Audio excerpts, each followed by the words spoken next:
Right sounds good, but कब तक? Until multiple threads share same data and break your program. So that breaking point is race condition. मान लो दो thread same data को update करते हैं but without synchronization. So thread one आया, उसने इनिशियल वैल्यू रीड करी, अपडेट कर दिया. थ्रेड टू ने इनिशियल वैल्यू रीड करी, अपडेट कर दिया.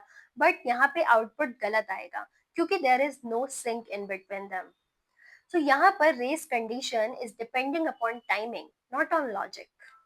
So to solve this problem, we have synchronization. So synchronization mainly दो चीजें इंश्योर करता है, mutual exclusion and memory visibility. Mutual exclusion का मतलब होता है कि शेयर्ड रिसोर्स को एक ही थ्रेड एक्सेस करेगा एट अ टाइम, बाकी थ्रेड्स को वेट करना पड़ेगा. मेमोरी विजिबिलिटी यानी एक थ्रेड ने अगर कोई अपडेट किया है तो वो अपडेट बाकी थ्रेड्स को पता होना चाहिए. नाउ जब एक थ्रेड रन कर रहा है और बाकी थ्रेड्स को कैसे रोकते हैं, that is due to the lock. अब अगर सिंक्रोनाइज्ड मेथड या ब्लॉक है तो उस केस में ऑब्जेक्ट लॉक एक्वायर होता है. इसका मतलब लॉकिंग सिर्फ उस ऑब्जेक्ट या इंस्टेंस के लिए होगी. बट अगर स्टैटिक सिंक्रोनाइज्ड ब्लॉक है तो उस केस में क्लास लॉक एक्वायर होता है.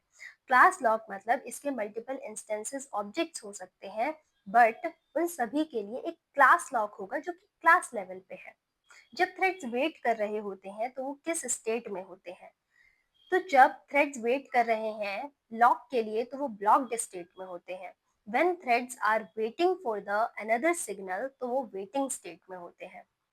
So synchronization is ensuring here memory visibility and mutual exclusion, but it does not guarantee कि Java कोड फास्ट हो जाएगा, डेडलॉक्स ऑटोमेटिकली प्रिवेंट हो जाएंगे, थ्रेड एक पर्टिकुलर ऑर्डर में रन करेंगे. तो सिंक्रोनाइजेशन इंश्योर करता है करेक्टनेस, ना कि परफॉर्मेंस.